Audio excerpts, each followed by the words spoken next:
Assalamualaikum warahmatullahi wabarakatuh. Perkenalkan, nama saya Ismawati dari kelas 11 Agama. Di video kali ini saya akan membuat penilaian harian, yaitu tentang peran tokoh nasional dan tokoh daerah, yakni sama-sama dua tokoh. Bisa kita lihat videonya, yaitu ada dua tokoh nasional. Yang pertama Ismail Marzuki dan Muhammad Husni Tamrin. Lalu yang kedua tokoh daerahnya itu Kiai Haji Hasyim Asy'ari dan Kiai Haji Ahmad Dahlan. Ada di bawah gambarnya ya. Kebetulan saya hanya mengambil tokoh itu saja, dan mari kita saksikan ya videonya bersama-sama. Mohon maaf banget untuk video yang kemarin saya buat, saya hapus karena berhubungan dengan suaranya yang tidak sopan. Oke, yang pertama itu ada tokoh nasional yakni Muhammad Husni Tamrin. Pada 18 Mei 1918, Husni Tamrin alias Matsini dilantik menjadi Volksguard pertama di usia 24 tahun. Lalu 19 Februari 1918, banjir di Jakarta hampir meredam seluruh kota. Lalu 17 Oktober 1919, sidang Gemeentran pertama Matsini hadir. Program perbaikan perkampungan orang-orang pribumi di kota Jakarta adalah bagian dari perjuangannya. Lalu Tamrin mengusulkan penganggaran, lalu wali kota Jakarta itu menolak menyisihkan anggarannya. Lalu terakhir 16 Mei 1927, Tamrin dilantik menjadi anggota Volksguard. Prestasi terbesar Tamrin ini menghapus Pionel Smoti. Lalu nggak hanya itu aja nih perannya Muhammad Husni Tamrin. Yang pertama itu adalah Tamrin berperan aktif dalam kegiatan Partai Indonesia Raya yang disingkat itu menjadi Parindra. Lalu bersama Kusumo Utoyo, Tamrin itu mengadakan peninjauan ke daerah Sumatera untuk penyelidikan nasib buruh, perkebunan. Pokoknya kita baca aja di atas itu udah ada semua. Jadi Tamrin itu banyak banget ya perannya, termasuk sampai sekarang yang penggagas berperan aktif dalam Perindra. Lalu lanjut untuk peran tokoh nasional yang kedua yakni Ismail Marzuki. Itu banyak banget peranannya, termasuk dalam perkembangan musik Indonesia ya. Bisa kita lihat sekarang itu musik-musik Indonesia itu semuanya itu lagu perjuangan. Bisa kita lihat, kita kan juga punya bukunya, buku-buku lagu seperti itu. Nah, kita lanjut lagi. Pada periode 1935 dan 1937, Ismail ini menciptakan beberapa lagu, diantaranya Keroncong Serenata dan lain-lain. Terus Ismail Marzuki ini pun bergerak di dalam organisasi itu, kendati hanya diberi tugas sebagai kurir. Lalu saat-saat akhir kolonialisme Belanda di Indonesia, Ismail Marzuki ini menciptakan sebuah lagu yang sebagiannya itu berkisar keresahan jiwa muda. Intinya tuh sekarang kita bisa lihat sendiri ya, nyata perannya Ismail itu nyata banget. Contohnya itu ya adanya musik yang berkaitan dengan kemerdekaan Indonesia.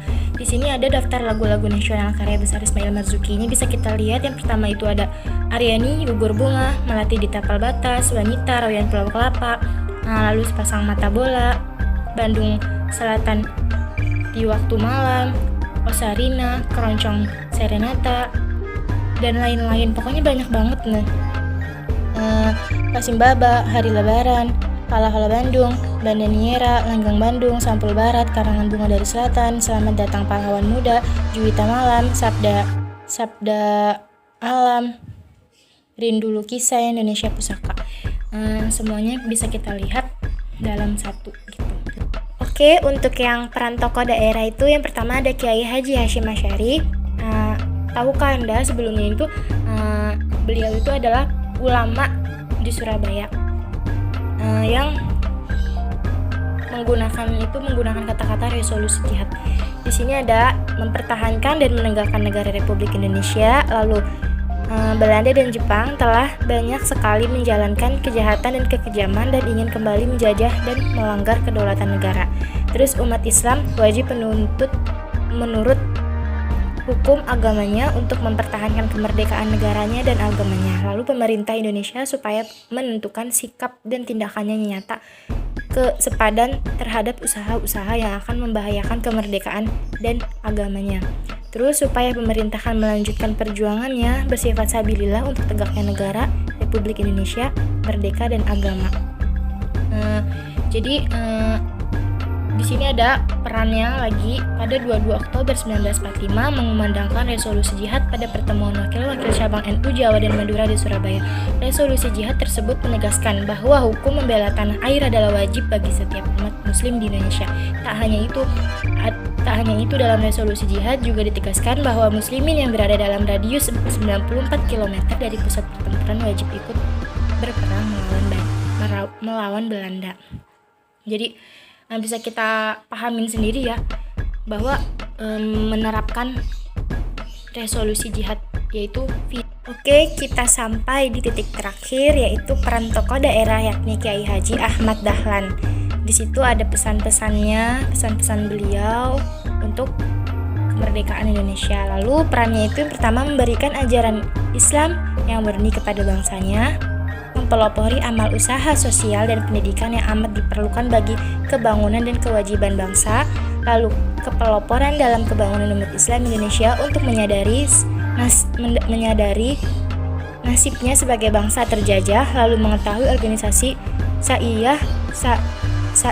Sairiyah telah mempelopori kebangunan wanita bangsa Indonesia. Di sini juga ada kalau bicara untuk perannya terhadap bidang pendidikan itu banyak banget ya. Contohnya itu bisa kita lihat sendiri, beliau penggagas dari organisasi Muhammadiyah. Sampai sekarang, sampai detik ini masih ada dan banyak gitu loh.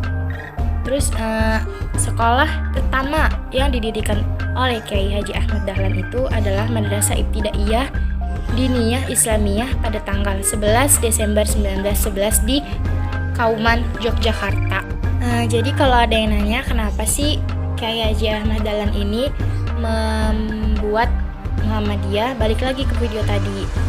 Karena adanya ketidakpuasan terhadap dirinya, yang melihat itu hanya ada pendidikan Islam itu yang berbasis pesantren-pesantren doang. Jadi cuma kayak sekuler gitu. Jadi dia tuh kayak nggak puas kenapa sih di Indonesia ini cuma ada kayak pelajaran seperti itu, pendidikan seperti itu gitu.